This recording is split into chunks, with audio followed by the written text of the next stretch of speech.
Bazalwane sibingelele intambama egameni likaJesu. Namanje uNkulunkulu samuhle sasigcinile, siyabonga ukuthi kuze kube manje asikazizwe indaba ezimbi. Kusho ukuthi uNkulunkulu nathi kule journey ka-21 days. Bayazi abazalwane kunesifundo esilungiswayo, siya-uploada njengamanje isifundo, kodwa kunendaba abazalwane emfushane nje engifuna ukuyixoxa ntambama phakathi kwabazalwane. Sisakhuleka sonke bazalwane simnxusa uNkulunkulu ukuthi abe nathi. Sizofunda lapha ke bazalwane kumaKorinto okuqala chapter 5 verse 7. Kufundeka kanje: khiphani imvubelo endala ukuze nibe inhlama entsha njengalokhu ningenamvubelo, ngokuba nilethe iPhasika lihlatshiwe linguKristu. Amazwi akhe bazalwane lawa ashiwo uPaul ukuthi nilethe iPhasika lihlatshiwe linguKristu.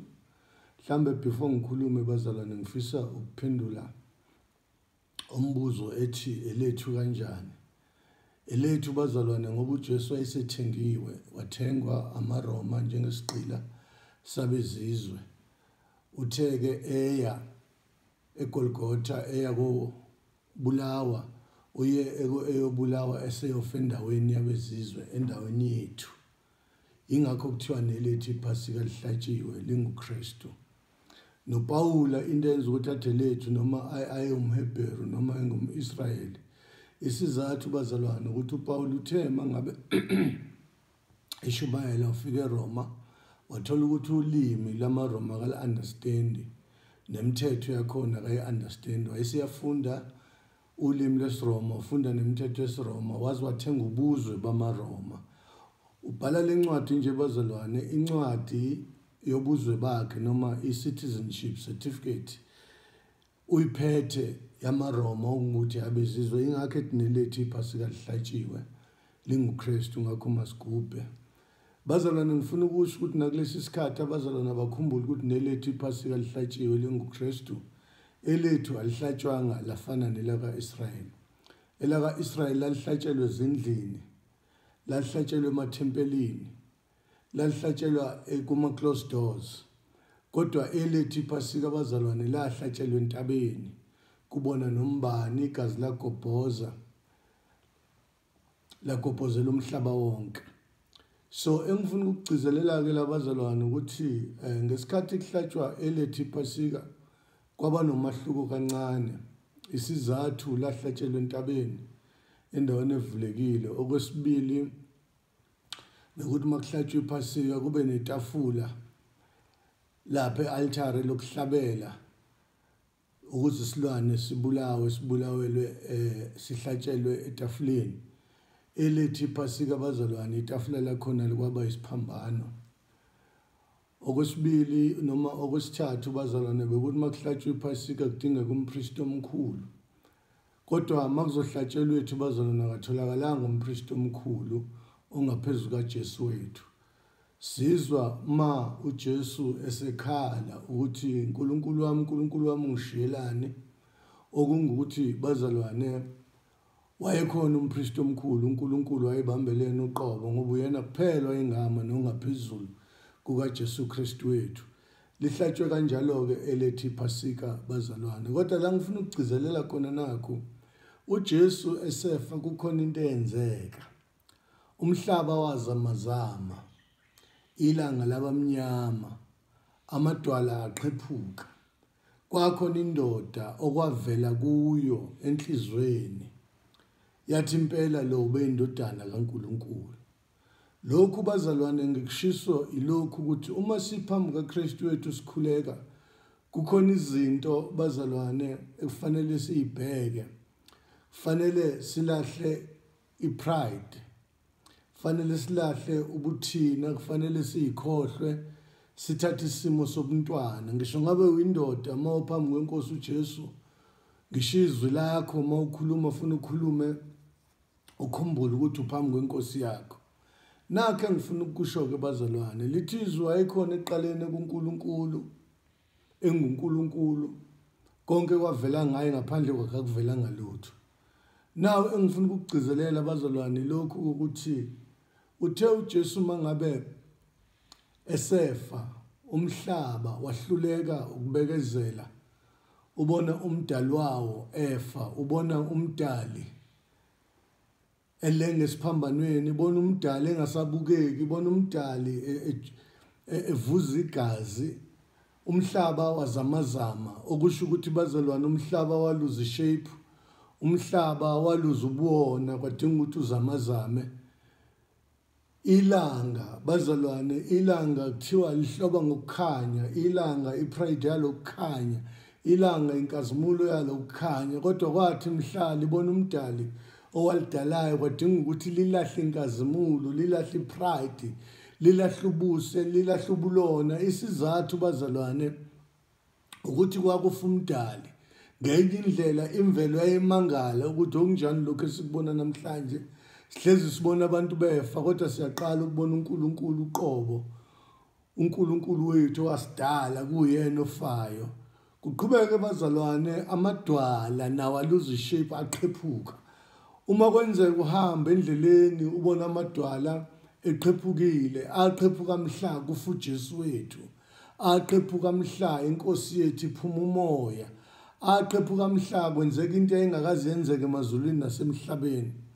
Egcineni bazalwane kuthiwa kwabonakala abangcwele bevuka emathuneni besha umqobo bebheke eJerusalema. Lokhu kwakusho ukuthini bazalwane? Kwakusho ukuthi uJesu nje obeshilo wathi ngizolakha ibandla lami, amasango eHades angeke alahlule. Labazalwane bavuka emathuneni baphuma eHades. iHades lahluleka kubagcina ngoba abazalwane kwakufa umdali wawo, kwakufa uSomandla, kwakufa unamandla phezu kokufa, kwakufa indoda. Bazalwane, uNkulunkulu ethi ma ixoxa lapha kuZaga 8 ithi mina ngesikhathi edala uNkulunkulu ngangikhona ngiyingcwethi yomsebenzi, wangidala kwaba ngukuqala kweyidalo zakhe. Amen bazalwane. Kwangakaze kulindeleke ukuthi uJesu uyofa ngelinye ilanga uNkulunkulu, kodwa wafa bazalwane, kwase kuthiwa nelethi iphasika lihlatshiwe. Nakho ke ngifuna ukugcizelela bazalwane, uma sikhuluma ngesiphambano, isiphambano akusiyo into nje abazalwane le ehamba niyibona yonke indawo nasemasontweni, kodwa lesa siphambano sasisho impilo. Wathi uJesu uma umuntu efisa ukungilandela akathatha isiphambano sakhe angilandele, okusho ukuthi uyesho ukuthi akeze nempilo yakhe enze njani, angilandele. Isiphambano-ke bazalwane siyindawo lapho kufanele wonke umuntu, uma kuthiwa uyadrive nje udrive imoto, uma ufika emakrosini kufanele wenze i-decision. Uma kuwukuthi i-decision awuyenzanga emakrosini ungagcina umi khona lapho.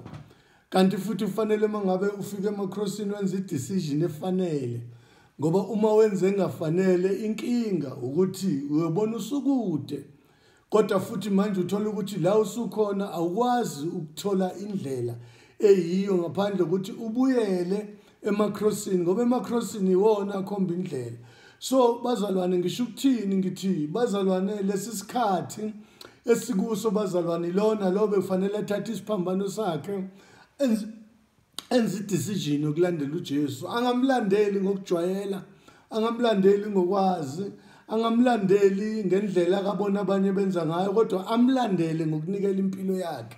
Uma bazalwane sikhuleka kulokho, asingakhulekeli nje ukunxusa. Siyazi bazalwane siyakusaba ukufa, siyakufisa ukuphila, kodwa asingakhulekeli bazalwane ukuphila kuphela, kodwa sikhuleke njengokuthi sithathe impilo zethu sizenze umnikelo bazalwane enkosini uJesu. Sithathe impilo zethu siyinikele njengoba uPaul eshilo, sithathe impilo zethu siyidele, siyinikele bazalwane ngathi asiyithandi impilo zethu ngoba siyise enkosini uJesu, kuze kube uJesu odecide ngempilo nempilo yomzalwane. Ngingayidecide mina ukuthi ngifuna ukuphila kanjani, ngingayidecide mina ukuthi ngifuna ukuphila nini, kodwa konke ngikubeke emandleni enkosi uJesu, ngoba nelami iphasika lahlatshwa. Kusho ukuthini-ke bazalwane? Ukuhlatshwa, igama lethi iphasika lisho ukudlula. Ngiyathanda bazalwane banaka ukuthi ukudlula ilokhu uNkulunkulu akhuluma ngakho bazalwane lapha encwadini ka-Exodus chapter 12, uthi niyobheca igazi ey'nsikeni nilibhece nasekhothameni. Uthi mangibona igazi ngiyodlula. Ngesikhathi umbulali ebulala bekhala abantwana baseGibhithe, abaka-Israyeli babehlele endlini bedla bejabula, bedla ukudla iwundlu nemfino okwakuthiwa abalidle. bedla bazalwane ngicabanga ukuthi nomsindo babengawuzwa ngaphandle ukhona kodwa bazalwane umbulali mefika adlule ngesikhathi behleli ngaphakathi bedla base beqamba ukudla ukuthi iphasika ngoba uNkulunkulu wadlula kwase kuthiwa iPassover meal okusho ukuthi bazalwane iphasika lisho ukudlula kuyona yonke inkinga esifika kuyona lisho ukudlula bazalwane kwi-coronavirus lisho ukudlula ku-21 days lisho ukudlula njengoba kwadlula abantwana baka-Israyeli bedlula olwandle bazalwane olwadabuka phakathi bawela ne-enemy yacabanga ukuthi izowela ingazi ukuthi laba babewela babehlatshelwa iphasika benuka igazi bazalwane bakwazi ukuwela bathi mabengaphesheya bethi bayaqalaza bazalwane babona ihashi nenkweli kumuka namanzi wahlabelela uMiriam wathi ihashi nenkweli kungukise namanzi isizathu bazalwane yilesi bonke iphasika labelihlatshiwe bonke bazalwane abanuka igazi lewundlu bazodlula kunoma isiphi isimo bazodlula kukho konke uNkulunkulu abenabo ngaphesheya uma sebefika ngaphesheya bayibona ienemy basibona isitha simuka namanzi bese bemdumisa uNkulunkulu kuthi angisho njalo bazalwane